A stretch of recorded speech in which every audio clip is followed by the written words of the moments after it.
Chapter 11, Runaway, Demonic Fox Nine-Tailed. You are listening at novelfull.audio.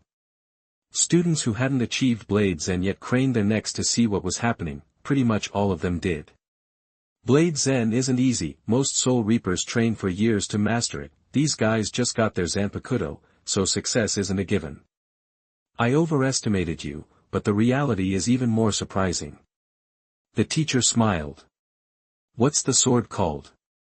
Nine-tailed fox, Naruto replied. The teacher turned to the others, study on your own.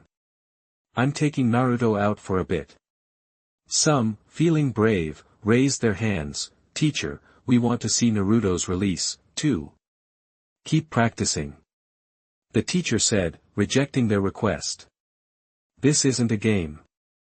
He didn't give them a chance to beg and led Naruto out. They headed to the gymnasium. Dean Hagang had been summoned, so had some Soul Reapers responsible for statistics, review, and evaluation. The vibe was serious, this wasn't just a casual observation.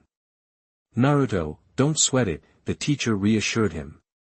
I just mentioned that mastering the first release could get you a diploma. Dean Hagang and the faculty are here to verify and document it. Just show it off like you normally would. Naruto took a deep breath, grabbed the hilt, and drew his sword. The dark red was deep and eye-catching. He solemnly recited the incantation in his head. The nine tails sealed inside him surged with spiritual power, and for the first time, he felt the world change. A power completely unlike chakra awakened within him, so much so that it felt like chakra was no longer part of his body. Naruto's voice echoed in his mind. Anger, pain, fear, depravity. Heed the wails and bloom. Demon Fox Nine Tails, the immense, scarlet, and heavy spiritual pressure radiated outwards from Naruto. The Soul Reapers in charge of the review took a step back. Is this Shirkai? What's with that release phrase? The strength of his spiritual pressure was expected. After all, he was a spiritual power level 5, stronger than many of them. Shirkai was supposed to enhance spiritual power, but what was up with the sword itself? It gave them an extremely ominous and dangerous feeling. The spiritual pressure even depressed their emotions, and fatigue started creeping in. Naruto's appearance didn't change much. He was covered in a dark red, lava-like, transparent coat of spiritual power, with two ear-like appendages of spiritual power standing high on his head and a long, thick tail of spiritual power swinging back and forth like a fox's. His azure blue eyes turned red, and his round pupils narrowed into slits, like a fox. Naruto, does your sword have any special abilities? Hagang asked. Naruto flicked his wrist, the blade swinging. It's enhanced my body and spiritual power, but as for anything else, I don't think so. Hagang nodded. A Zanpakuto that enhances the body, that fit Naruto perfectly. His talent for Kido was nowhere near his knack for hand-to-hand combat and swordsmanship. Naruto felt the power surging in his body. He realized what he'd shown was just the tip of the iceberg. Dean Hagang, I think I can get stronger. Get stronger? Hagang didn't understand what Naruto meant. The statement even scared him a little. What did get stronger even mean? Stronger than Shirkai was Bankai. Even with captain-level spiritual power, it took hundreds of years to learn Bankai, in one fell swoop. He just learned Shirkai. No way. Naruto took a deep breath and mobilized the nine tails power within him. The spiritual pressure intensified. A second tail appeared on the spiritual power coat. The ribbon on the Zanpakuto's handle split, becoming a second fluffy strand. Oh, a second form. Hagang sighed with relief. That's all, a Soul Reaper next to him muttered, nine-tailed. 9. Does that mean Naruto's sword can release up to 9 tails? The literal interpretation made it easy to guess. Naruto nodded. I guess so. Wanna see me try? Hagang stopped him. Hold on a second. First, let's make sure your body can handle it.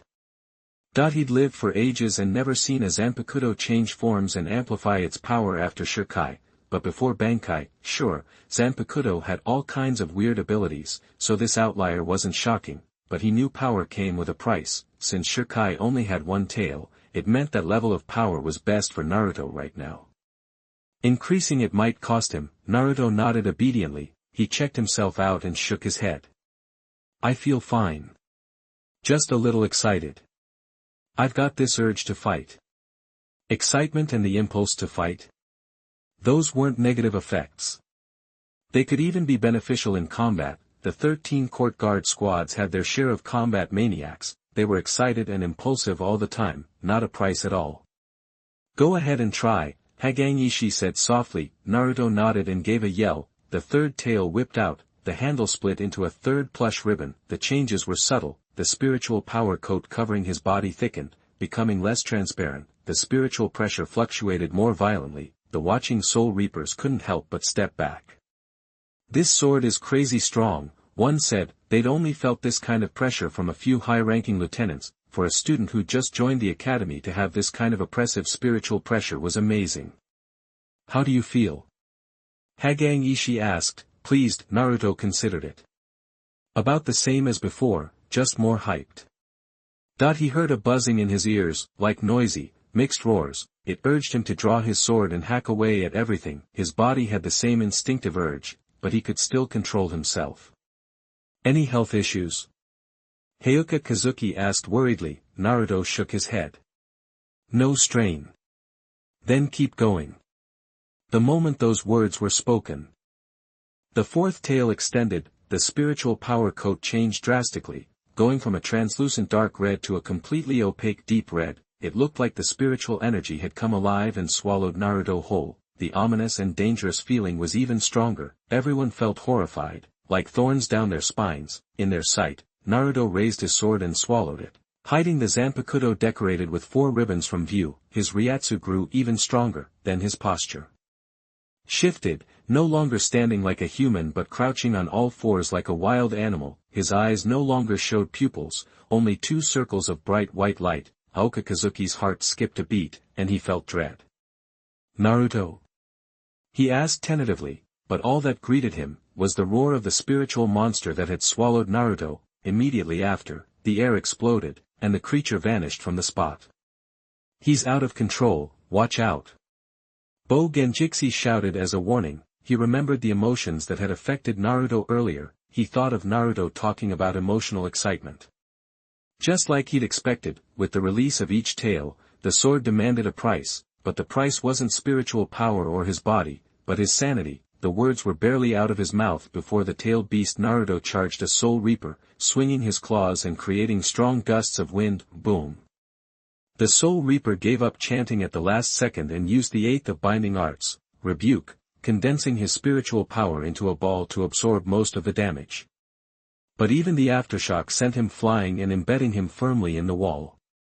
Is Naruto really that fast? A Soul Reaper asked, surprised. Is he that strong? He remembered Naruto's flash step not being nearly this good. The Soul Reaper was panicked in the wall, his head cut and bleeding. That sword probably amplified all aspects of his body, not just his spiritual pressure, but his strength and speed, too, Bo Gang said, frowning. Control him, quick. But be careful, don't hurt him too badly. Chapter 12 The Blonde Gangster and the Flat Glasses. You are listening at novelfull.audio. Need a hand? Bo Gang yelled, stoked. The Soul Reaper who'd face-planted into the wall just said, already called it in. Hayuka Kazuki watched Naruto standing in the wreckage of the gym. His face was a mask of mixed emotions. He had to admit he'd gotten a little carried away earlier. Remember that don't hurt him too much plan? Yeah, scratch that, total garbage, spoken before thinking. Against a terror-level dude like that, they were just trying to keep themselves alive. It wasn't just that Naruto was stronger than them, his seniors, it was that his combat logic was totally alien to anything they'd ever faced, Soul Reaper or Hollow. After Naruto went berserk, his first move was to shrug off the initial attack. Then he ditched his speed and just stood there, planted in place. Dumb move, made him a sitting duck, except it didn't give Hayuka Kazuki and the others any advantage. That energy knife seriously juiced him up. The red spiritual energy cloak wasn't just for show, it was a serious defense. Kido with chant numbers below 10 couldn't even scratch it, wouldn't break through. Even abandoning the chant on paths below 30 only managed to create tiny cracks. Only fully chanted, high-numbered Kido could cause minimal damage. Which was what Kazuki Hayuka wanted in the first place, but the healing speed was insane. Those minor skin injuries healed in the blink of an eye, something they'd never seen before, and even rooted to the spot, Naruto could still dish out some serious pain. He dug his hands into the ground, the whole gym felt like his territory, giant red hands made of spiritual energy burst from the floor, attacking from anywhere, anytime, and the lava look of the spiritual energy wasn't just cosmetic. It actually acted like lava, scorching and corrosive, once Hyuga Kazuki and the others figured that out, they dodged like crazy and avoided serious burns. The gym was a wreck, full of holes and skylights. "Captain, I can't take it anymore," one of the Soul Reapers said, drawing his sword, voice grim. "If this keeps up, other students are going to get hurt." He was ready to cut loose. Without his Shirkai released, it would be difficult to suppress Naruto in this state. "Rescue's taking too long," another Soul Reaper complained. This had been going on for almost 5-6 minutes. Bo Gang was about to happily chime in when a steady but flippant voice dropped from outside the skylight. "Ugh, so annoying. When is Squad 10 gonna get a captain already? I have to deal with this kinda thing." Namioka's head snapped up, surprised. "Captain Hirako." The speaker was a blond guy with long hair, a captain's haori, and a bow tie under his kimono. He was slouching, his face a picture of boredom and annoyance. Behind him was a harmless-looking guy with brown hair and simple black-rimmed glasses. "Vice Captain Aizen." Mako Hirako clicked his tongue. "Place is trashed. That rampaging student is the Fox Kid. Ryatsu is the real deal. Spooky." He raised a hand. Inside the gym, Naruto sensed the threat from above. Instinct screamed, this blonde dude and the brown-haired guy next to him were seriously dangerous. Whoosh, .2 red, lava-rolling tail hands shot into the sky, reaching for them. "Captain, watch out." Aizen Sosuke jumped forward, abandoning the chant. Binding art number 39, Round Gate Fan. A bright yellow shield of rapidly spinning spiritual energy unfolded in his palm. Crack. The tail hand slammed into it, shattering it. The fragments, coated in red spiritual energy, sizzled and hissed. Spiritual energy was being burned away. Aizen Sosuke stared thoughtfully. Interesting ability. The tailed beast hand kept coming on fast. Hirako Mako smirked. "Sosuke, that's an opponent on your level. Try to be serious. Don't embarrass Squad 5. He drew his sword, dodged instantly, and slashed at the hands. Spiritual energy scattered. "Captain Hirako, careful. Naruto's spiritual energy is corrosive." Kazuki Haoka shouted a warning. Mako Hirako snapped, "Think I'm blind? Figured that out a while ago. His Ryatsu isn't strong enough to mess with my blade." As he spoke, Aizen Sosuke raised his right hand and began chanting. Destructive art number 33, Blue Fire, crashed down. A ball of faint, light blue lightning hurtled toward Naruto. Bang! The explosion kicked up a cloud of smoke, the tailed beast's cloak cracked, and a small area was ripped apart. The skin underneath was shredded, but both the wounds and the outer layer of red spiritual energy began to heal, fast enough to see. "His defense is incredible," Aizen Sosuke observed. "And his self-healing is off the charts. This ability. It's almost hollow-like." His eyes flickered with interest. The minor injuries just made Naruto more manic, his four tails thrashing wildly. "Spare me the obvious observations," Hirako Mako said, raising his hand. He skipped the chant. Binding art number 62, 100-step railings. Spiritual energy condensed into pale purple crystal columns. They rained down on Naruto, pinning his four tail hands and limbs to the ground. Of course, they were being corroded, sending up plumes of white smoke, but at this rate, it would take a long time to break free. "Not so tough," Hirako Mako grinned, mocking. "Thought it'd be a real pain, so I put in a special request with the 64th chamber to release my Zanpakuto. Cut off his spiritual power. If he loses his spiritual energy, he should revert." He didn't finish the thought. Gurgle, gurgle, the layer of spiritual energy around Naruto began to bubble, the energy surging and roiling. "Naruto, his limbs and tail pinned, lifted his head and opened his mouth incredibly wide. Spiritual energy poured out of his body and gathered in front of his mouth. Using this as the core, he absorbed the spiritual energy in the area and turned it into a giant black ball. It pulsed with immense spiritual pressure, and a strange fluctuation of spiritual energy. That's... Hagang Ishi's eyes went wide with disbelief. A hollow flash. Aizen Sosuke pushed up his glasses. The highly concentrated spiritual energy, spherical shape, and black color, it all met the criteria for a hollow flash. An ability only great hollows could use, and definitely not in the Soul Reaper skill set. Interesting. Hirako Mako grinned. But that's not a hollow flash. Your brains are pickled, can't you feel the difference in spiritual pressure? But this level of power. Good thing I applied. He raised his sword and let go. The sword didn't fall, it hovered in front of him. Fall, reverse stroke.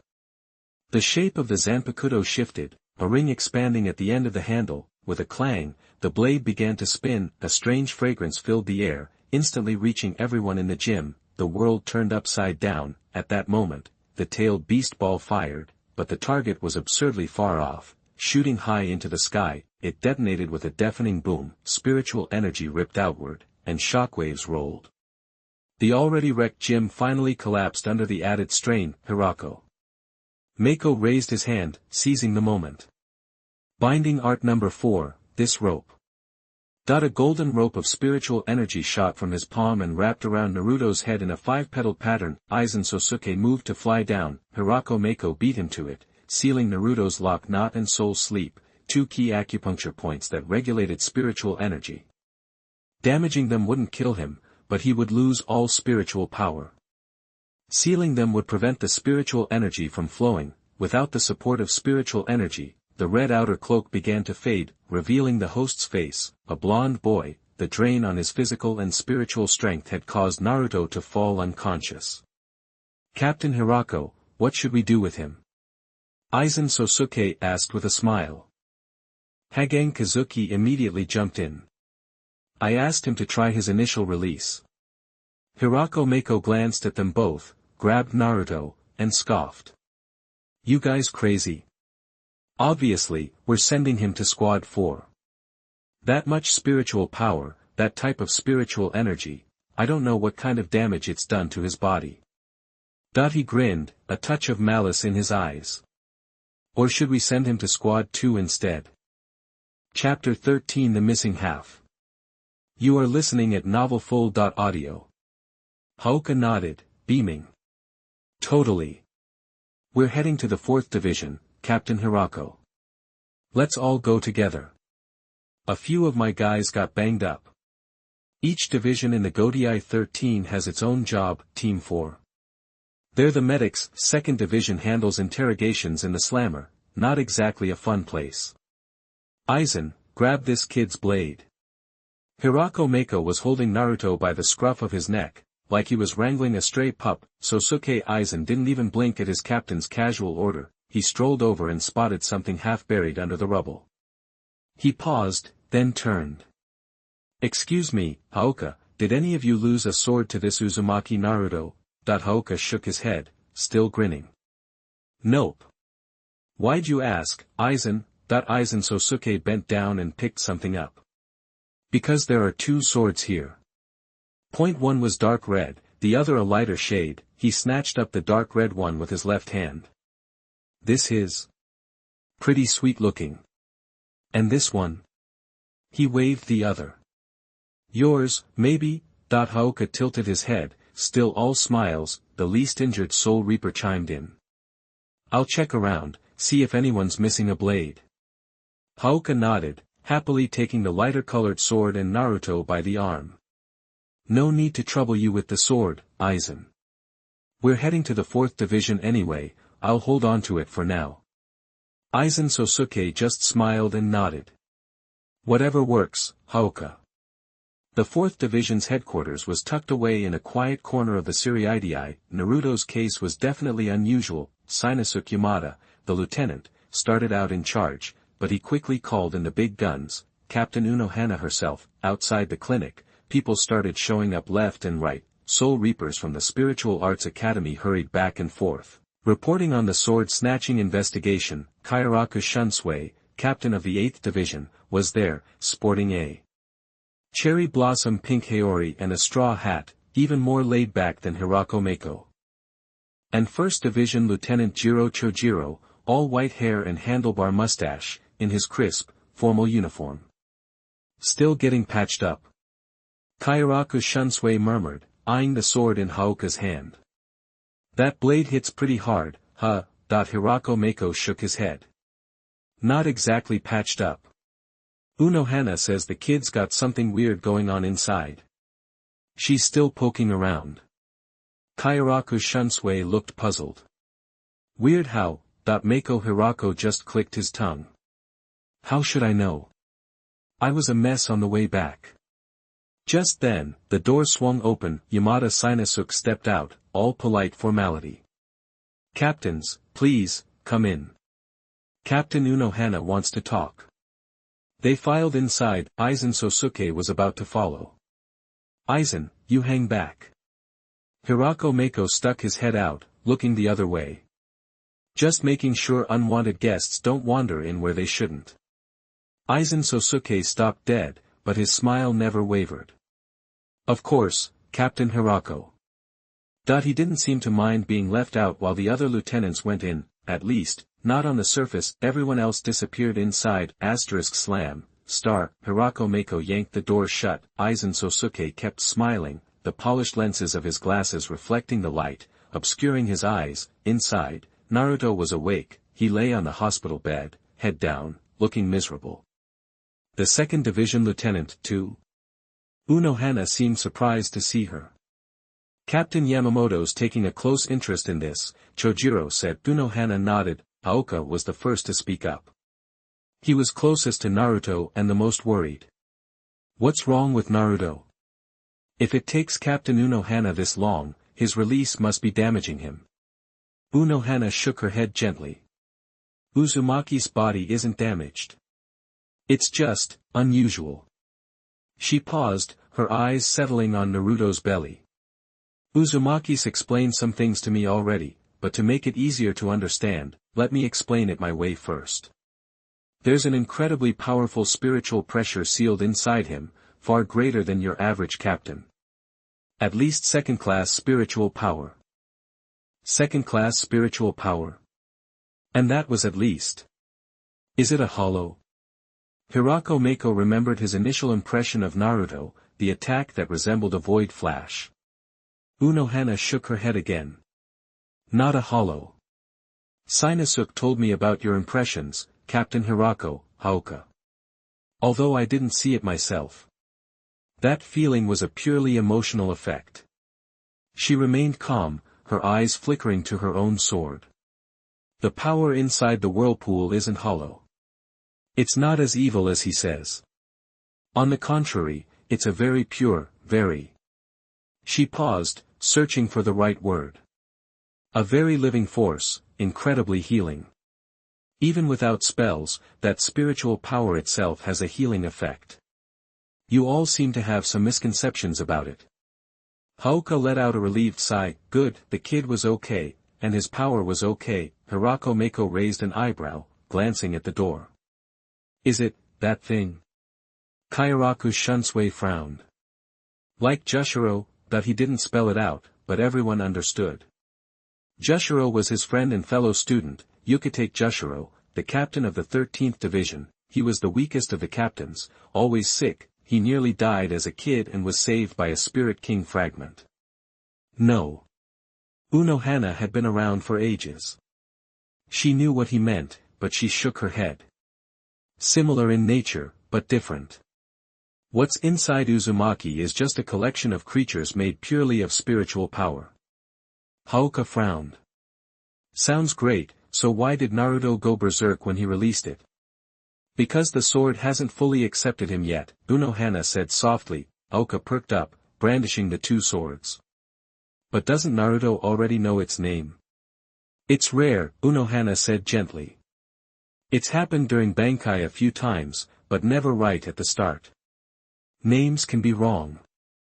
When a Soul Reaper can hear the sound of their Zanpakuto, the Zanpakuto may not tell the truth if it doesn't think the Soul Reaper is ready, or strong enough.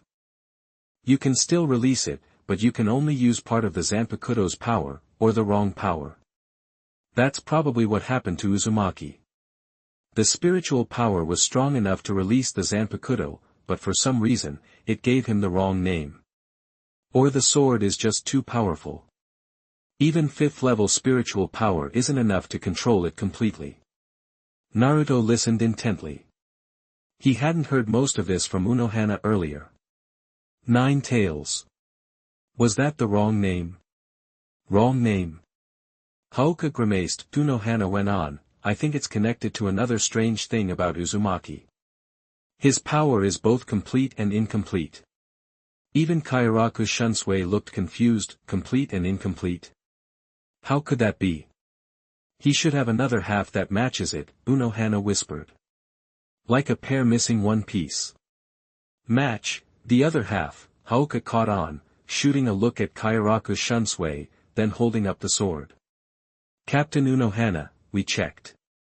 No one's missing a blade. This sword appeared next to Naruto, with the 9 tails.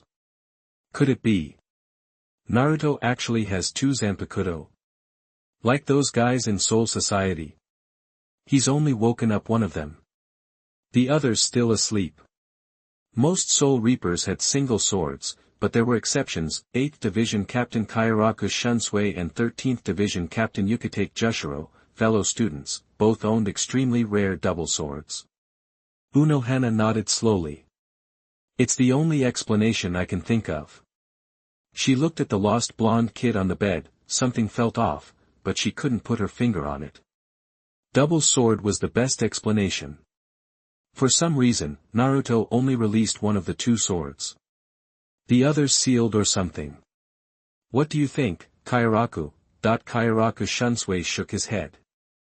Jushiro and I both released both our swords at the same time. No other examples to go on. I see. Unohana smiled. Uzumaki will stay in the 4th division for now. I want to keep an eye on his condition. She picked up a piece of paper, folded it, and handed it to Chojiro. Please give this to the captain and lieutenant of the 2nd division. It's a record of the seal that contains Uzumaki's power. A very unusual technique. Unlike anything we've seen before. According to Uzumaki, it's how humans who aren't Quincy use spiritual power in his world. She emphasized anything.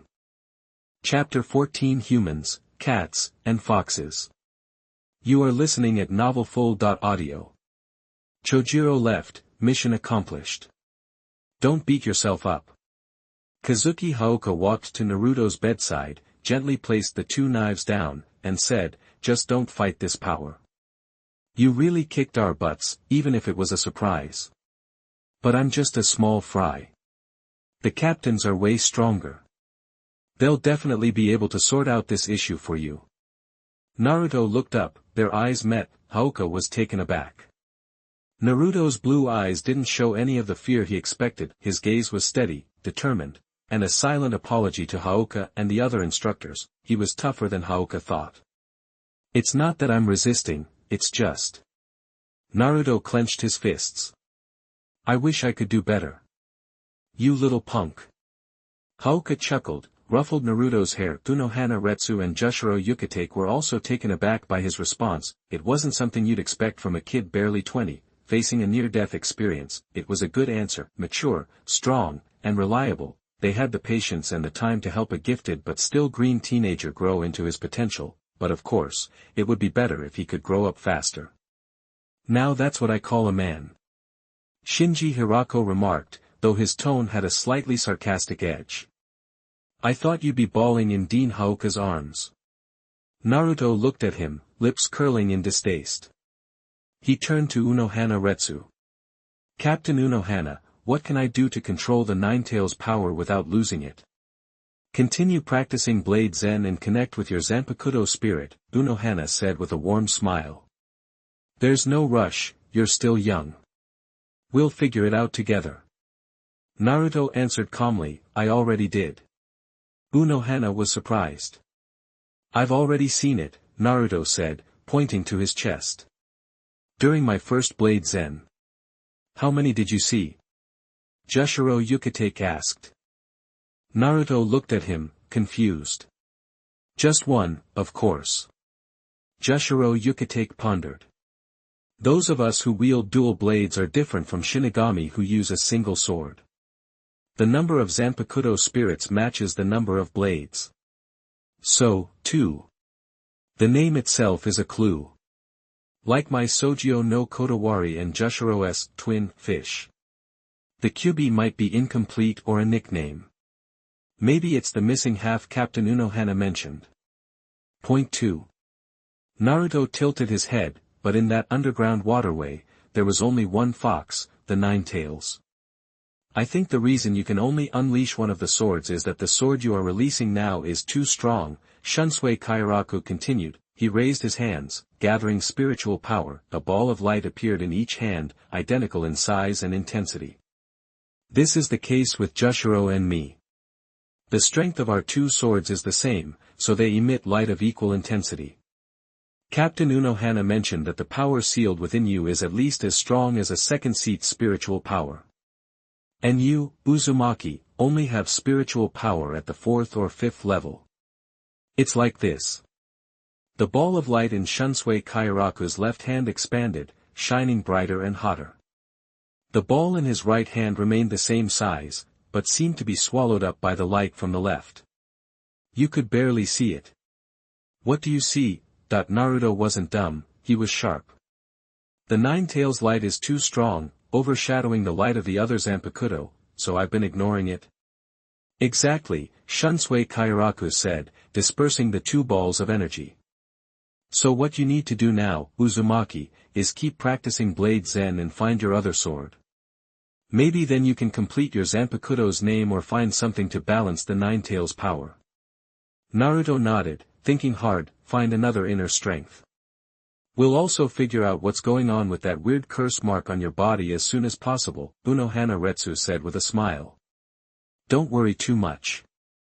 Naruto looked at them, then at Kazuki Haoka. He let out a long breath, releasing the tension he'd been holding in. The Soul Society really was a better fit. He stayed in the 4th division for half a month, and after Unohana confirmed that his emotions wouldn't have any lasting negative effects, he was sent back to the Shinigami Academy. Naruto wanted to help Unohana solve the curse mark problem, but he didn't know anything about sealing techniques. The ninja school's textbooks only covered the most basic concepts. Sealing was a blind spot. Back to school, the talk of early graduation was gaining momentum. Naruto needed to cram all 6 years of the curriculum into less than a year. Besides the 4 core skills of swordsmanship, Hakuda, Ho-Ho, and Kido, there were also Shinigami-specific subjects like covert operations, healing arts, intelligence gathering, and combat purification. This was always the biggest challenge for students who wanted to graduate early, but for Naruto, these lessons weren't too difficult. Many of them were similar to what he had learned back in the ninja school. Of course, Naruto had to learn more than that. Captain Unohana had specifically requested to add an advanced Kaido course for Naruto. Normally, the Shinigami Academy only taught basic Kaido, and only after a student showed promise in that area and was assigned to the 4th division after graduation would they begin formal training. Naruto almost refused, but any time he was about to say the words, he had a creepy sense of danger. Captain Unohana was so gentle and beautiful. Naruto also successfully learned the ninjutsu multiple shadow clone technique he'd picked up back in Konoha. Though he wasn't a huge fan of Hiruzen Sarutobi, he had to admit the old man had a good eye. This technique was perfect for him. Everything was falling into place, except for the other sword, which had made no progress. Every time he practiced Blade Zen, he could only hear the Nine-Tails voice. Naruto even tried asking the Nine-Tails if he was hiding his true name, but the fox would fly into an uncontrollable rage and kick him out. After several tries, the Nine-Tails couldn't tolerate to talk with Naruto patiently. Nine-Tailed Fox was indeed not his real name, but he flatly refused to tell Naruto what it was. Half a year passed. The Shinigami Naruto saw most often was the lieutenant of the 5th division, Sosuke Aizen. He was a very kind person and came almost every week to mentor Naruto in Kido training, which helped Naruto make great strides. However, the meetings were always brief. Every time Aizen came, Captain Hirako Shinji would follow, even though Aizen was kind and gentle. For some reason, Naruto preferred the foul-mouthed, weird-looking Shinji Hirako. Next was the captain of the 4th Division, Unohana Retsu, who took good care of Naruto. One day, Naruto was training alone in the gym. Kazuki Haoka came over. "Naruto, the captain's looking for you. Come with me." Naruto stopped training, confused. The captain? That if it were Unohana or Shunsui Kairaku, Haoka wouldn't have bothered using the title captain. "It's the new captain of the 12th Division, Kisuke Urahara," Haoka said, smiling. "He seems to have figured something out. They say he's really sharp and has a good relationship with the Shihoin family. Maybe he can solve your problem." The two walked to the office. They knocked on the door and pushed it open. "Hey, Uzumaki, I've heard a lot about you, but this is the first time we've met." That the voice preceded the speaker. Naruto looked. It was a man with short, light yellow hair wearing a captain's haori. He was different from the captains Naruto had met before. Though the other captains were all strange and had unique personalities, there was no doubt they all possessed the presence of a captain. But this guy, he seemed fragile. Like he was delicate and could be taken advantage of easily. There was more than one captain in the room. A dark-skinned beauty was sitting cross-legged on the table, yawning. The yellow-haired man walked over. "Let me introduce myself. I'm Kisuke Urahara, the captain of the 12th Division and head of the Research and Development Bureau." "And that person over there?" he said with some disdain. "Just ignore her. You jerk, Urahara." The dark-skinned beauty leaped over and punched him hard. "Introduce me properly." Urahara. Kisuke rubbed his head. "This is Yoruichi Shihoin, the captain of the 2nd Division. She's very interested in your fox spirit situation. Besides, we need her help with something." He paused, as if he was about to talk about his specialty, and his tone grew confident. "I've got some leads about your seal and the problems it's causing. But this isn't the place to talk about it. If you're free, why don't you come with us?" Chapter 15. Urahara and Aizen. You are listening at novelfull.audio.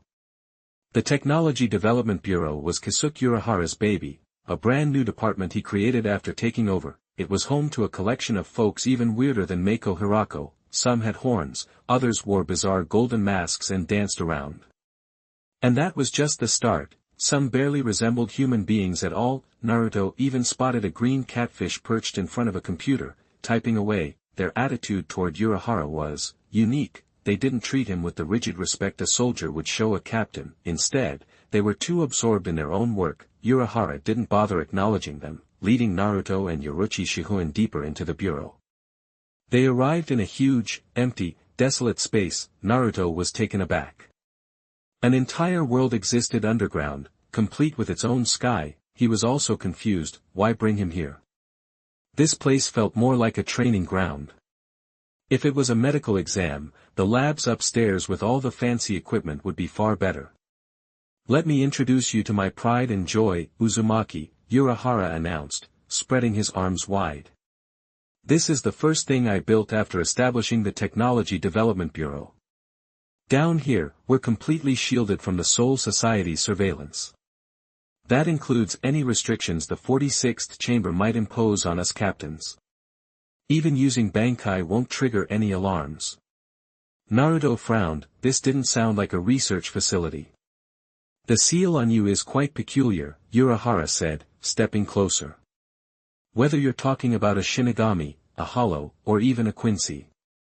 It's unlike anything I've seen, completely different from the power used by human mediums in the world of the living."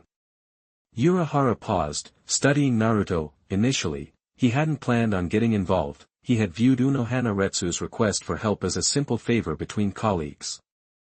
But, the more he studied the seal, and the more information Mako Hirako provided about Naruto, the more he wanted to understand the secrets within Naruto. It was the same impulse that drove his technological development. He continued, "Those techniques are generally only a superficial application of spiritual power, yet they demonstrate incredible physical development. The results are comparable to the powers of our death gods. It's a unique and fascinating approach, an area we haven't explored. Unfortunately, all I have to go on is the report Captain Unohana gave me. Naruto pulled up his shirt. Want to take a look? That's okay. No, Urahara said quickly, shaking his head. The outward appearance is meaningless. It's the core mechanics I want to understand. So. Let's fight. Naruto was stunned. Huh? The sudden shift caught him off guard. Fight, unleash your power, let loose, Urahara said, his voice intense and excited. Go to the point where you lose control. I'll record all the data to analyze the seal on your spiritual power. Naruto hesitated. Orochi Shihoin patted Naruto on the back of the head. Kid, you lose control because you're not used to your power. The more you use it, the more comfortable you'll become. Don't worry about hurting us. Don't let Urahara's appearance fool you, he's still a captain. Urahara smiled. And down here, there are no restrictions. Naruto nodded, his resolve firm, and drew his sword. Then I'm in your hands, Captain Urahara, Captain Shihoin. He chanted the release, the Nine Tails ominous, savage spiritual power erupted, soon, 4 tails materialized, and Naruto lost his mind, rampaging wildly. When he awoke again, he found himself in a hot spring. Orochi Shihoin was next to him, naked, with several bruises and scratches on her body. She greeted him cheerfully when she saw him wake up. Hey, you're awake. You really went all out. She was unabashed. Naruto blushed, embarrassed, and quickly looked away. He knew a ninjutsu similar to what Orochi was doing now, but doing it himself was one thing, and being in the same hot spring pool with her was another. He'd never seen anything like it. Urahara Kisuke squatted beside the hot spring, looking at Naruto, his eyes shining. You're almost fully recovered. Think you can do it again later? I've collected some interesting data, but I need more. Orochi Shihoin was not amused and splashed hot water over him. Think about me, my physical strength isn't as good as this kid. That day, Naruto lost control and transformed 4 times. Urahara Kisuke was satisfied and arranged to continue these tests twice a week. The reward. All of the research findings related to the seal, and Orochi Shihoin's personal training in hand-to-hand combat, as the top hand-to-hand combatant among the 12 captains, her guidance was incredibly valuable to Naruto. 2 months later, Urahara Kisuke presented his first result. 2 additional spells had been added to Naruto's original seal. The effect was significant. Naruto could remain rational during his 4-tailed transformation, but he would lose control when he manifested 5 tails. The 5-tailed monster surprised Urahara Kisuke. A white bone mask appeared on Naruto's face when he lost control. Initially, he thought it was a hollow's mask, but when he and Orochi managed to cut off a piece, they found that it wasn't. It was simply bone, entirely different from the power of a hollow. Still, it gave him some new ideas. However, the power of the spell seemed to have its limits there. No matter how many auxiliary techniques were added, Naruto couldn't maintain his sanity in the 5-tailed state. Urahara Kisuke was frustrated. He desperately wanted to see the 6-tailed, 7-tailed, and even 9-tailed forms. This sword called Nine Tails was more powerful than he had imagined. During this period, Orochi Shihoin did most of the sparring with Naruto, while Urahara would sometimes join in to gather data. They came to the same conclusion. Naruto in his 5-tailed form was already at the level of a top lieutenant. If he could reach 6-tailed, he would likely possess the combat power of an average captain, roughly equivalent to the newly promoted Captain Kensei Mugirumo. By extrapolation, he could become a top captain with just Shirkai.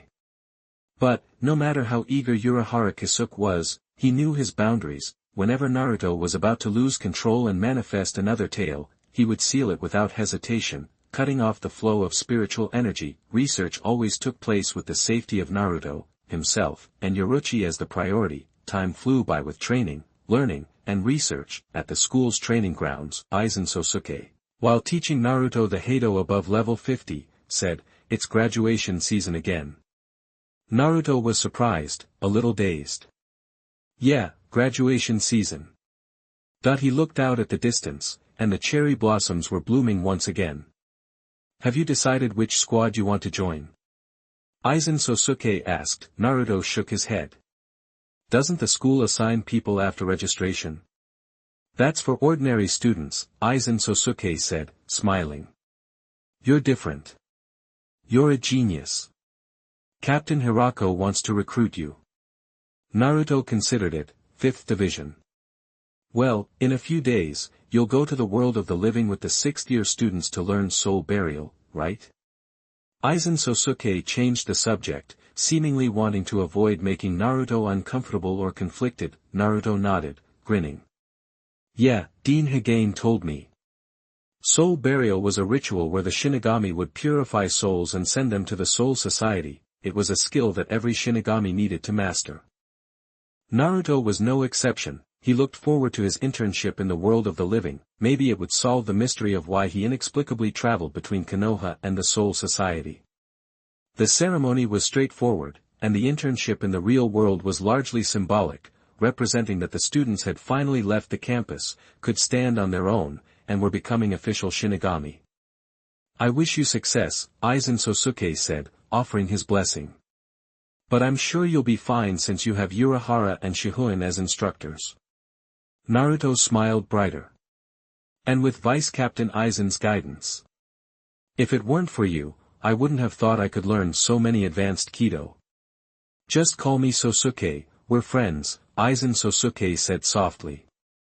I'm just a vice captain, how can I compare to the two captains? But, you've progressed a lot faster recently. What did the captains teach you? Naruto scratched his cheek. Sorry, Sosuke, Captain Urahara told me not to tell anyone about it. Aizen Sosuke apologized. I was being nosy. The captain's teachings are precious. You must cherish them. Chapter 16. Let me vent my anger, please read and vote for me. You are listening at novelfull.audio. The internship was set to kick off a week later. No teachers were going to tag along. A senior student would lead the 6 of them. Siriidii was eerily silent, especially by the boundary crossing gate in the corner. It was a massive, open-air, Colosseum-style arena. A straight, wide, green path led to a lacquered red gate with golden inscriptions. That was the portal from the Soul Society to the world of the living. The group of interns gathered at the path's entrance. A senior student said. Don't sweat it too much going to the world of the living this time. We're headed to a town called Akita. It's not exactly a hotbed for restless spirits. Even if you run into hollows, they'll just be the new, weak ones. The souls that need burying there have already been prepped for us by the Soul Reapers stationed there. He was running through the details. Naruto was antsy and not really paying attention. Akita.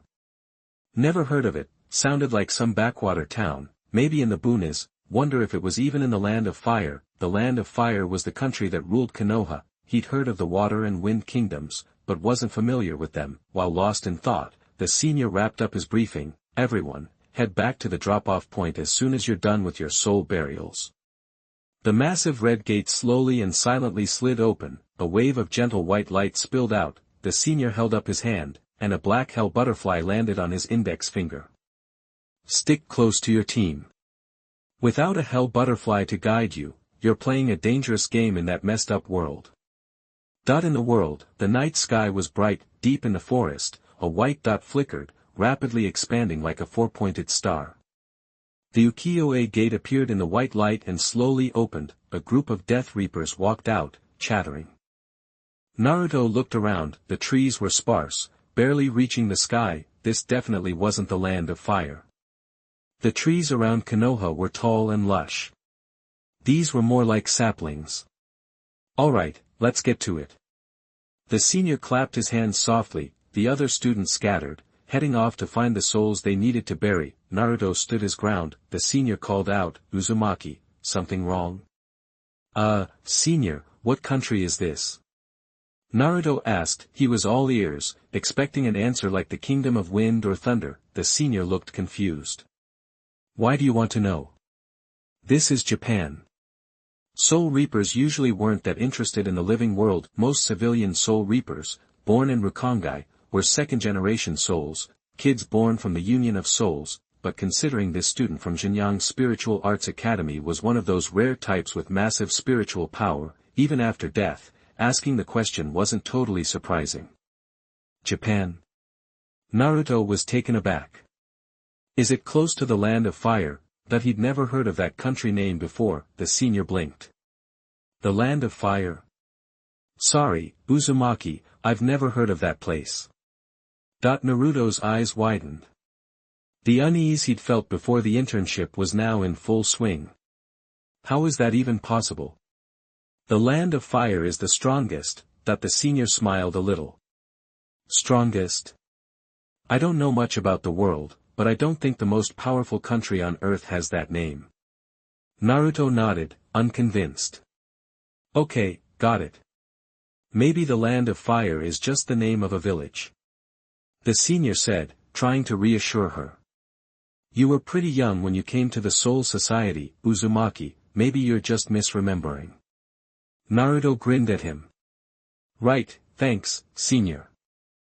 He was the last to leave. He didn't immediately go looking for a soul to bury. His status as a soul reaper had its perks. Mortals without spiritual power couldn't see or feel him, so he was free to roam through homes, read books, and hunt for information.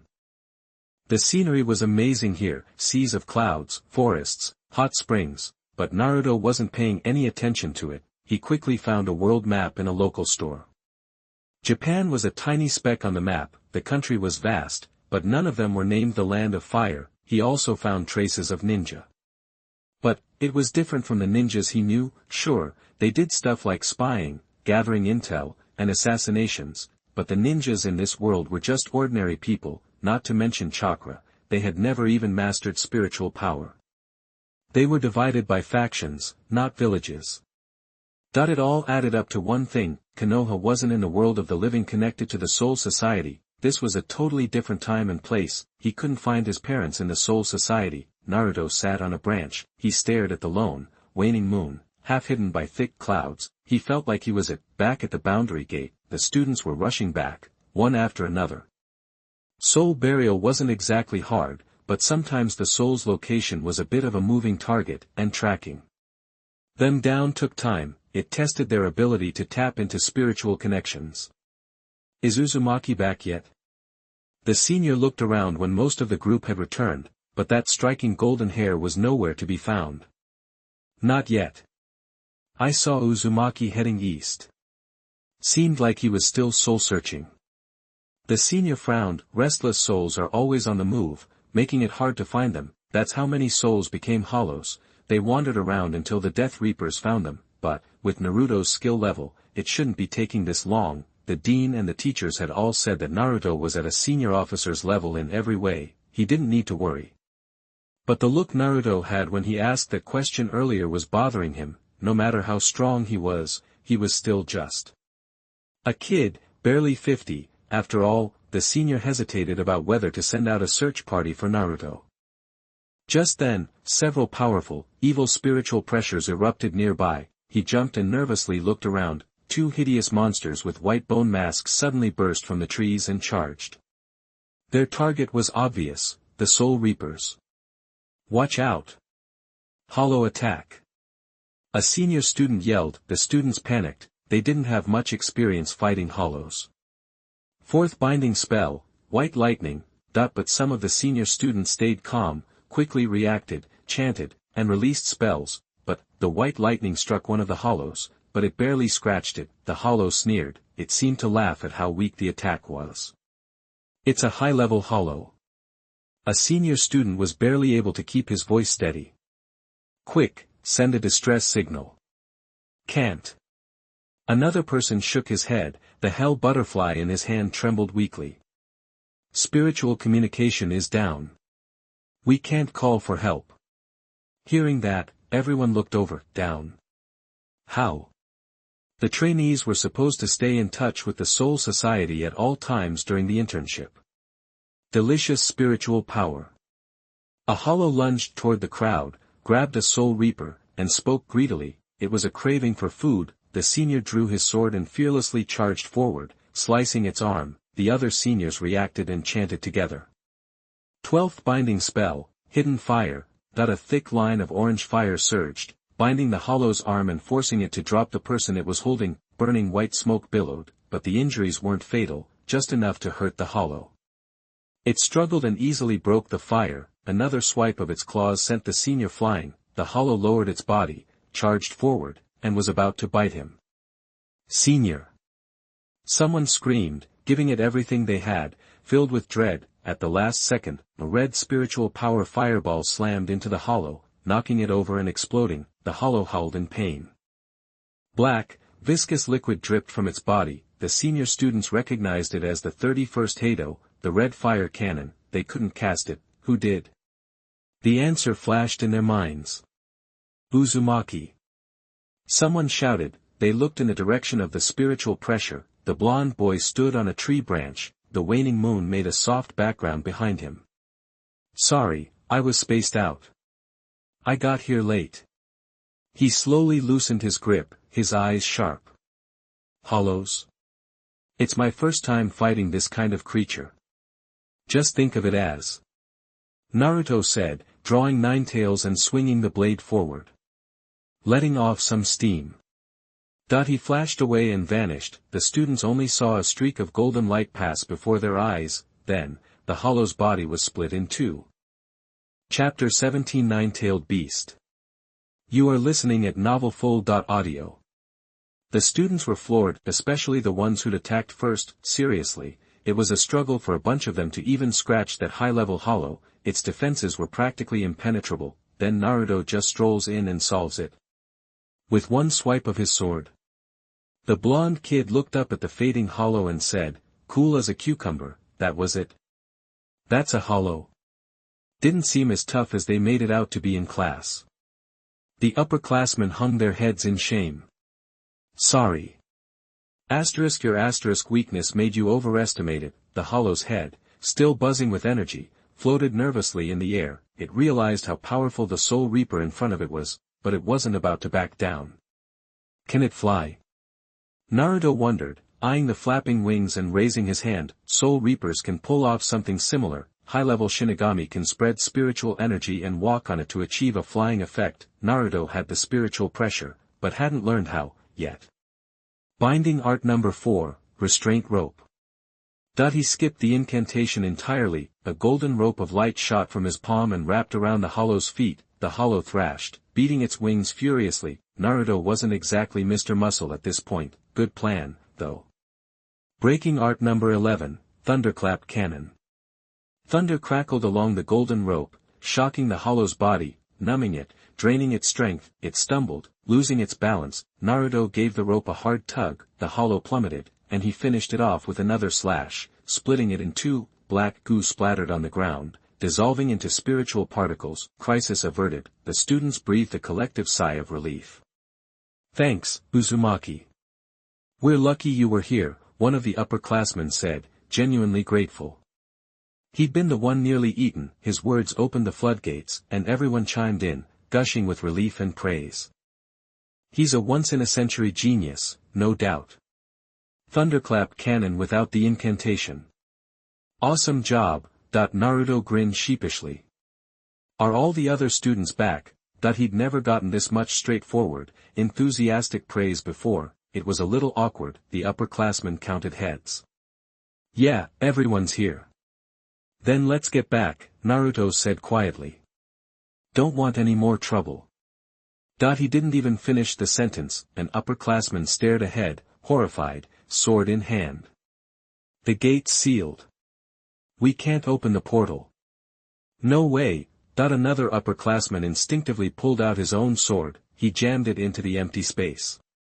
Open. The sword turned like a key. Nothing. The portal was closed. Most of the students turned pale with fear. They were cut off from the Soul Society. High above, a brown-haired man with glasses chuckled. What a lovely spectacle. But it's not quite enough, Naruto-chan. I expect more from you than this. He snapped his fingers with a crisp pop. The night sky twisted. He looked down at the crowd, eyes gleaming. Show me something interesting. Amidst the panic, Naruto remained the calmest. He might have been the smallest, but his words carried the most weight. Someone's messing with us. They're trying to isolate us from the academy and the 13 court guard squads. They know that would worry them the most. They'll be here soon, I bet. A screen cut him off. Someone pointed at the sky, ripples in space, visible to the naked eye. A giant hand with razor-sharp claws tore at the night, revealing a glimpse of the dark void beyond. What is that? Someone swallowed hard, pleading for help. Sheer size was terrifying, not to mention the crushing spiritual pressure it emitted. A skeletal face poked through the rent in reality, rows of grinding teeth and a sharp, saw-like proboscis, the very definition of nightmare fuel. A Jillian. A student stumbled backward. That's a Jillian. Only captains and lieutenants can handle those things. Naruto looked up. The textbook described a Jillian as an amalgamation of hundreds of hollows. It smelled something, and struggled through the gap. It's empty. Black eyes locked onto the crowd, completely empty eye sockets, just swirling black spiritual energy, hunger. It was ravenous, it wanted to devour them all. How could we run into a Jillian here? Someone wailed, collapsing to the ground. Others trembled, trying to draw their swords, but the spiritual pressure and fear made even standing an effort. Naruto stepped forward, his spiritual pressure surged, and he shot into the sky. The crowd felt a sudden wave of relief. They looked up. The blonde kid turned back. Get to safety. I'll take care of this. The upperclassman protested immediately. No, Uzumaki-san, even you can't handle a Jillian. It's too strong. Naruto interrupted, his voice soft but firm. Do you have any other ideas? The upperclassman clenched his fist until his knuckles turned white. He understood what the teacher occasionally told them, hurry up and become stronger. Strength, if only he was strong enough now, he wouldn't let someone so much younger stand in front of him. We'll fight with you. He drew his sword, trembling. Even with Naruto shielding them, the residual spiritual pressure was almost unbearable for these inexperienced soul reapers. We won't leave you alone. He paused, surprised to see Naruto smiling. Call me Naruto from now on, Naruto said, his smile bright. Think I'll make captain after graduation? The question felt strange, but the upperclassman didn't hesitate. Of course. Naruto turned back to the Jillian, which was almost completely through the gap. Then let me try out being a captain. I order you to retreat and protect the Xinjiang Spiritual Arts Academy students. The upperclassman gritted his teeth. Naruto raised his sword, the crimson ribbon fluttering. His voice was firm. Don't worry, I'm strong. Next time we meet, we will all stay alive. The upperclassman said. Naruto answered without hesitation, of course. The dark red sword responded. Spiritual energy surged. He entered the one-tail state. He was covered by a layer of red, lava-like spiritual power. Everyone felt a pang of something in their hearts and their emotions were affected. Some people couldn't help but burst into tears. Is that Uzumaki-san's sword? Someone ran, glancing back. It's so powerful and beautiful. Naruto's ears twitched. Beautiful. That was a first. The Jillian was free. It lowered its head, manic spiritual energy condensing in front of its mouth, flashing a deep red light. Naruto stared. That had to be. Urahara Kisuke had said that the Zero was similar to the tailed beast bomb that Naruto could use after reaching 4 tails. He shot forward. The spiritual pressure amplified the sword's power, but it still didn't sever the Jillian's arm, but it left deep wounds, blood splattering and spiritual power dissipating. The Jillian roared in pain. The Zero started to go out. It wasn't as tough as it looked, just like the book said, huge spiritual pressure, but low intelligence and slow movements. In a fight, those were fatal flaws. Normal soul reapers couldn't break through its defenses, but once you got past that, it wasn't a threat. Nearby, the man with glasses floated, watching the battle unseen by either Kion or Naruto. Inside Naruto, the nine-tailed fox stirred. It sensed a powerful force watching it, and it thought of the 3 men it hated. The Jillian is a pain. This isn't good, no. Oh yeah, that day, when I saw you with 4 tails. Then so be it. He waved his hand. Several pitch-black holes ripped open in the sky, and dozens of hollow heads spewed out, not toward Naruto, but toward the fleeing Soul Reaper students. The man murmured. Someone dared to attack a friend I just met. Uzumaki Naruto. What will you do now? Chapter 18 I am very happy, please read and vote for me. You are listening at novelfull.audio. Chapter 18 I'm psyched. Read up, vote up. The hollows are pouring in, each one is as huge as the two that showed up before, savage, nasty, and hungry. They barrel toward the students, ready to chow down, the crowd's freaking out, a few upperclassmen spin around, drawing their swords. They're still scared, but they stand their ground. Naruto, perched on a hollow's shoulders, doesn't sweat it. Most Soul Reapers don't have Zanpakuto built for crowd control, leaving them high and dry against a horde, but Naruto's different. His nine-tailed fox act, short of morphing into a four-tailed fox to launch a tailed beast bomb, isn't exactly group-friendly, but he's got other tricks up his sleeve. If one guy isn't enough, he just brings in a few more. He tosses his sword in the air. Naruto raises both hands, making a cross with his index and ring fingers, right hand up, left hand sideways. Shadow Clone Jutsu, multiply, poof. A puff of white smoke, dozens of Narutos pop into existence on the hollow's shoulders. They dive down, chasing after the mob of hollows, each wielding a dark red blade. Up in the sky, the man's face lights up, the surprise he's been hoping for is finally here. His Zanpakuto's ability? Or a new technique altogether, that he watches the real Naruto, still on the hollow's shoulder, grab his sword, raise his hands, and mimic the same cross gesture. He doesn't use any spirit energy, just memorizes the move. Each one's a real body. Each has the same spirit energy.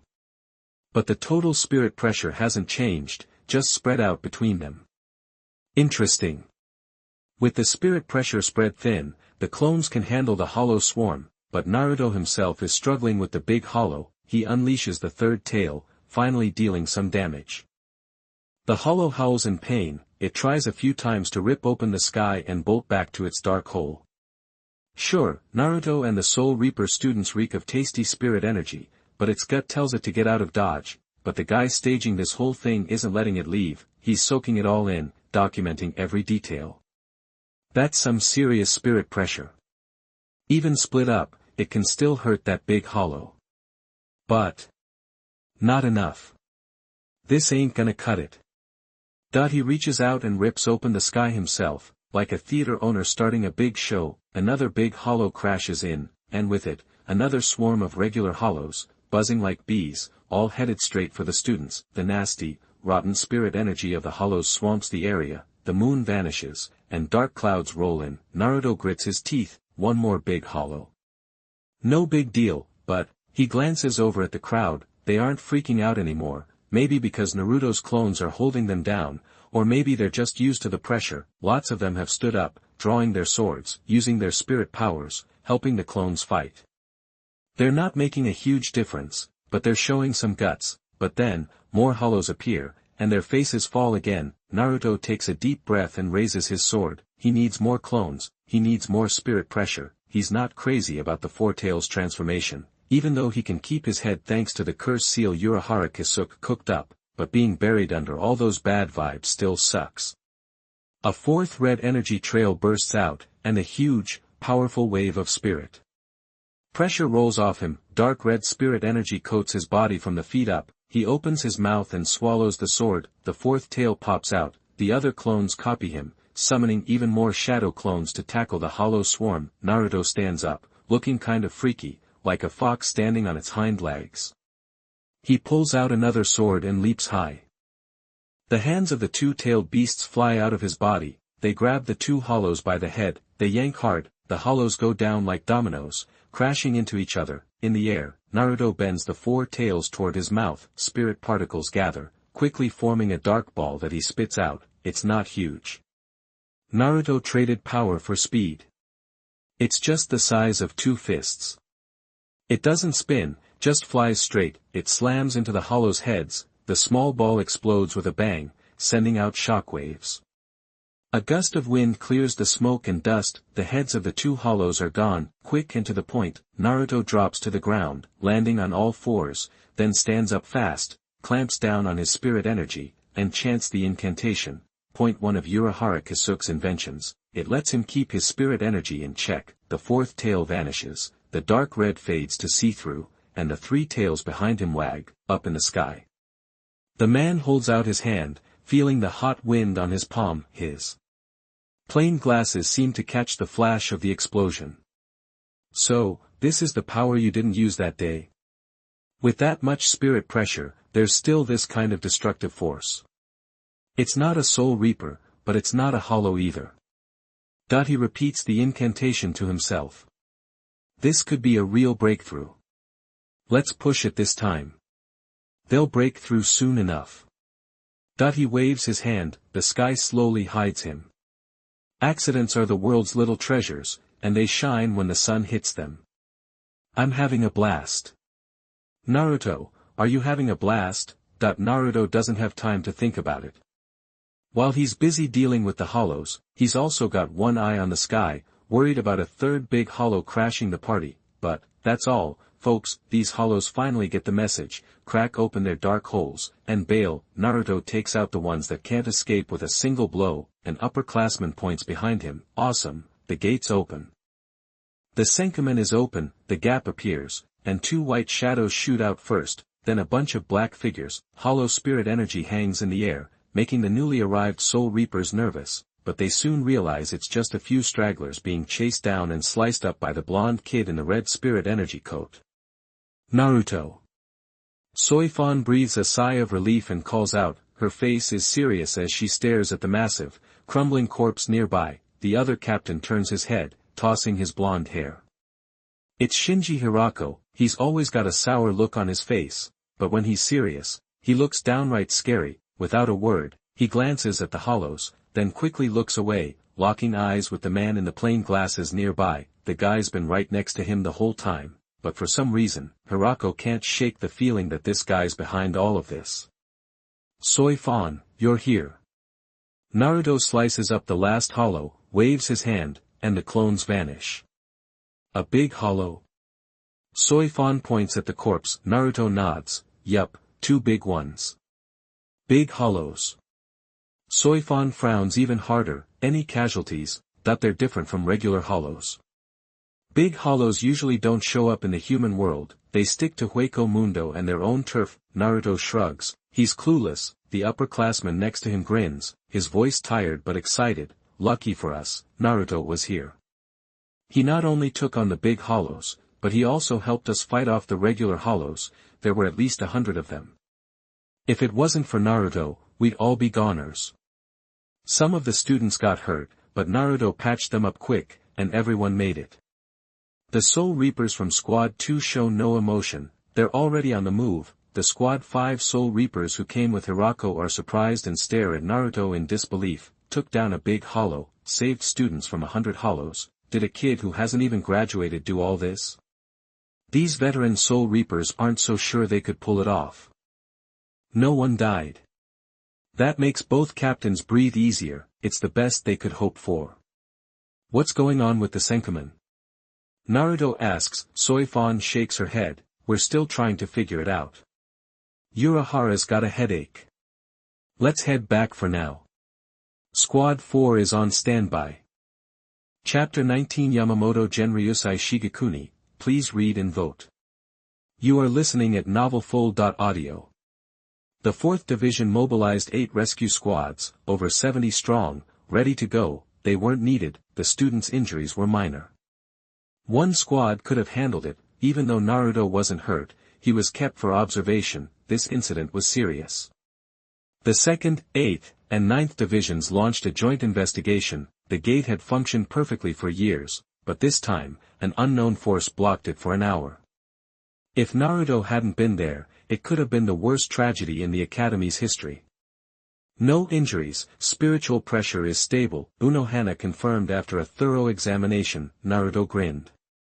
Told ya, I'm fine. Unohana smiled. Captain Yamamoto wants to see you.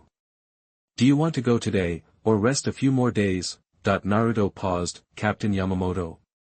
He knew the Captain General's reputation. Legend said he was over 1,000 years old, the Soul Society's oldest and most powerful Soul Reaper. But he'd never met him. Me? Why does he want to see me? Naruto wondered. Konoha shook her head. You'll find out when you meet him. Captain General Yamamoto's easy to talk to these days. Maybe it's a little early, she mused. But the time is right.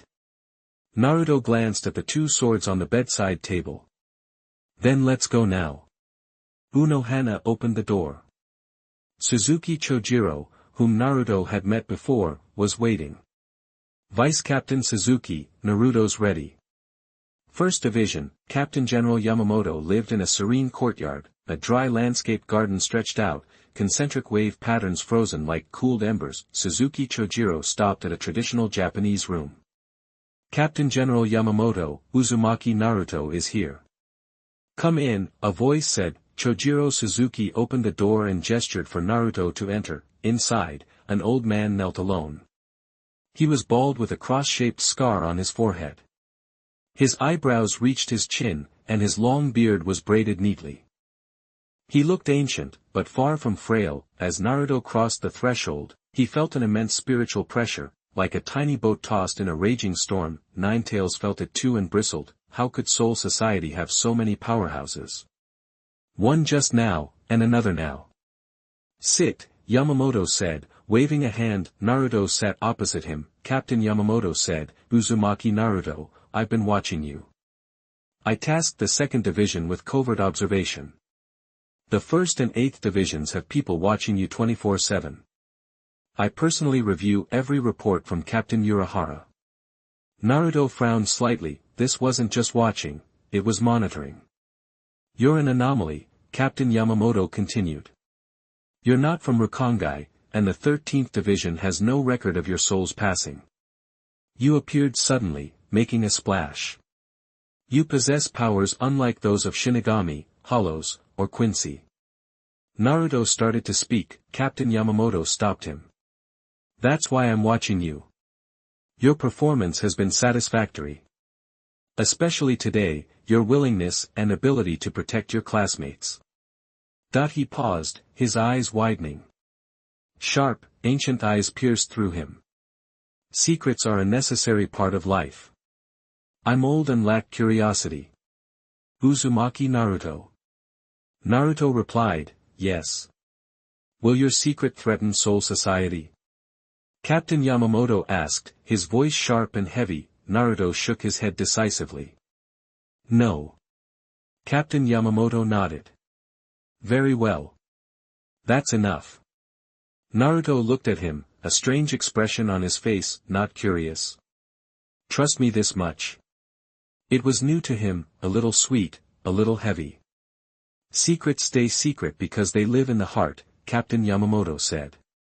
I'm not an old, nosy, meddling fool. You've earned this trust with your actions. He moved on. What are your thoughts on team selection?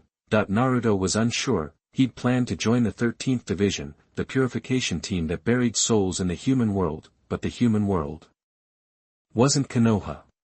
Let me give you some advice, Captain Yamamoto said. Naruto nodded. Captain Yamamoto said gently, I have faith in you. You're talented and have a good heart. 3 divisions would suit you, the 4th, 8th, and 13th.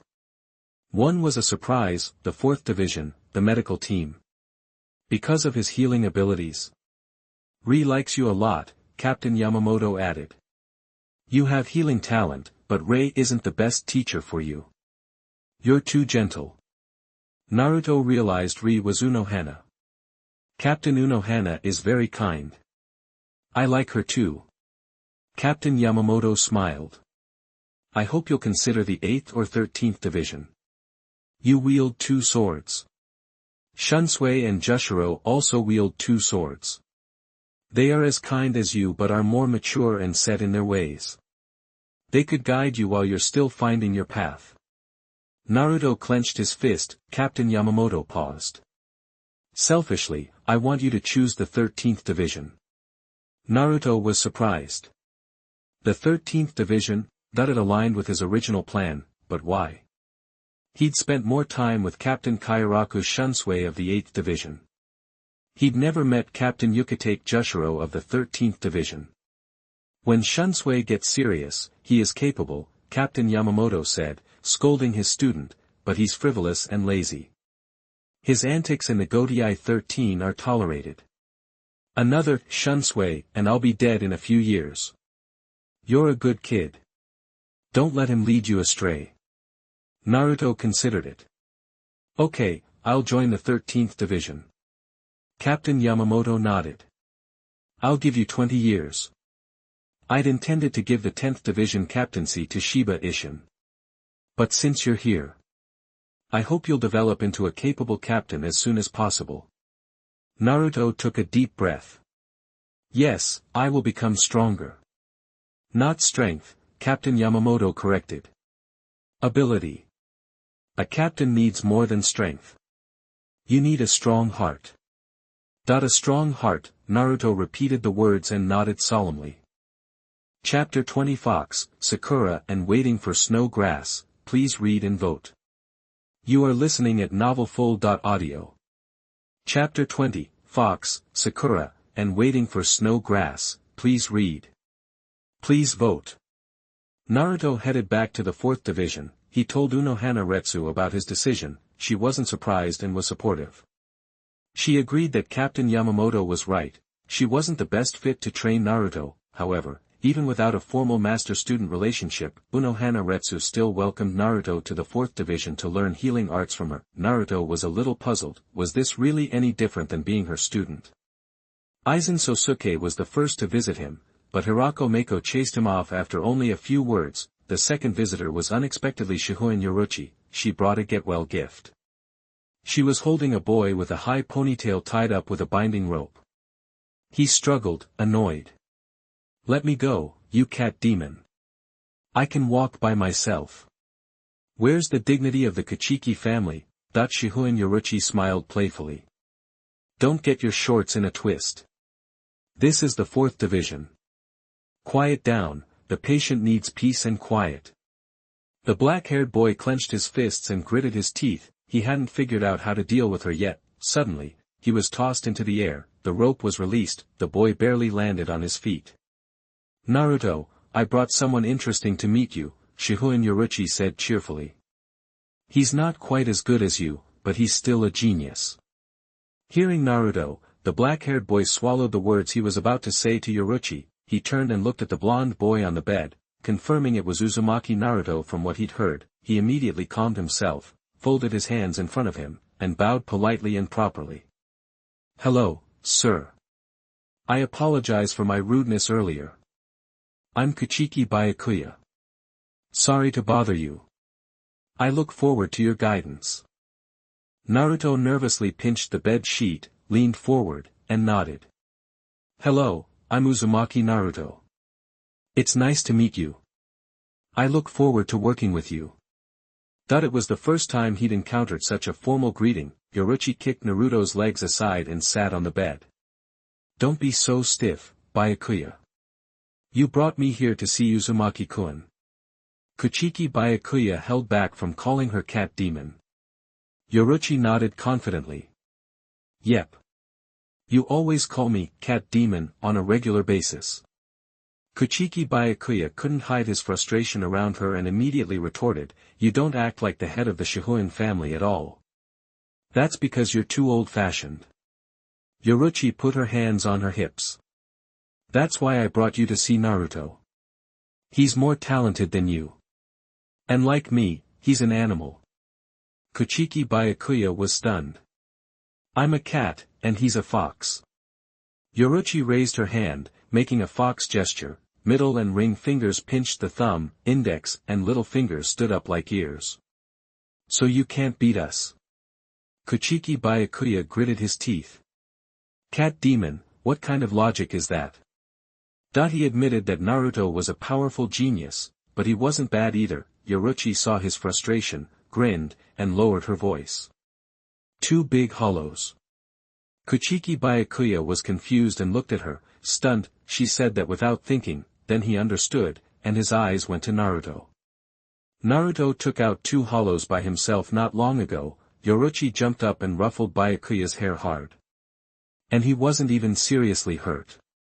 This fox is strong. But the black cat was holding back the fox.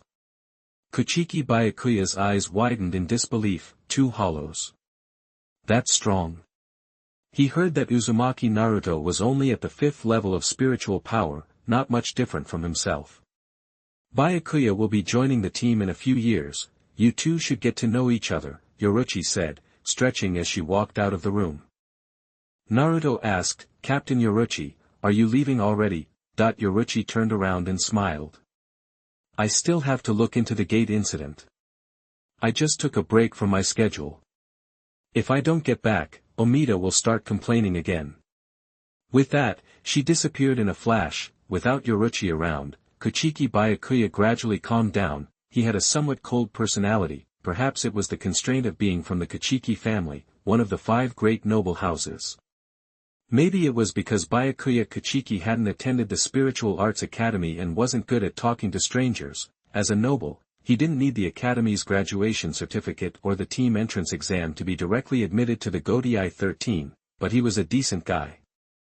After the initial awkward greetings, he chatted with Naruto about flash steps and Kido. During Naruto's month in the hospital, he was the most frequent visitor. Time calmed the waters, the shock of the gate incident faded, the 3 squads didn't find anything, and Central 46 issued an order to stop wasting resources on it. The Spiritual Arts Academy graduation ceremony was held. On a day when cherry blossoms were falling, the joy of graduation overshadowed the past. The 13th squad dorm, Naruto. Now in the black Shinigami uniform, saw Yukitake Jushiro, who Kairaku Shunsui often mentioned. He was a man with waist-length white hair. He didn't look sick at all, he had gentle features and bright, lively eyes. Naruto, if I can call you that, Yukitake Jushiro said, I really didn't expect you to choose our division. I thought you were going to Shunsei's. Naruto answered honestly, the captain recommended that I study with you. He felt that Shunsui might be a little too relaxed most of the time. Yukitake was taken aback and laughed. Shunsui is a bit lazy. He pointed to the black-haired man next to him. Let me introduce Shiba Heian, the lieutenant of our 13th division. He's a good, capable man. Shiba Heian nodded in greeting. He had the same gentle demeanor as Yukitake Jushiro, but seemed more energetic, perhaps due to Yukitake's poor health. The captain isn't feeling well, he explained. I'll show you how to handle things within the team. Yukitake Jushiro smiled. If you have any questions about using double swords, come to me anytime. I'm not so out of it that I can't do anything.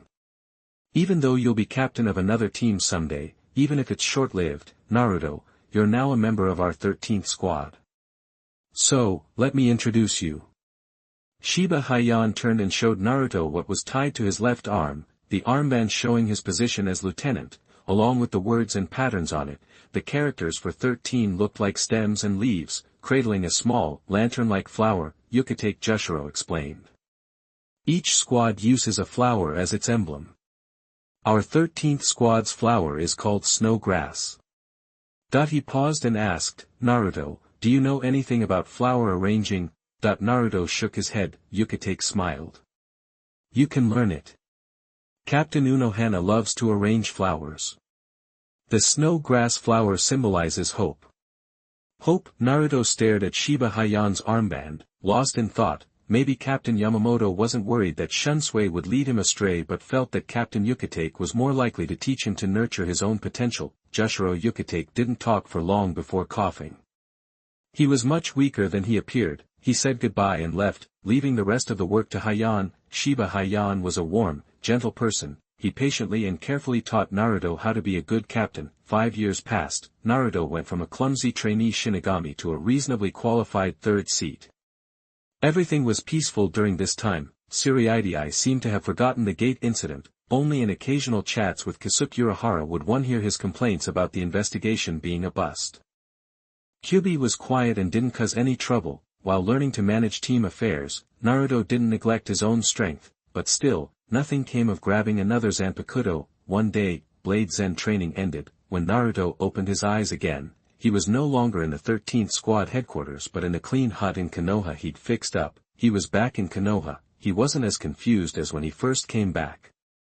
He sat on the bed, Deep in thought, the first time was 3 years, and this time was 6 years.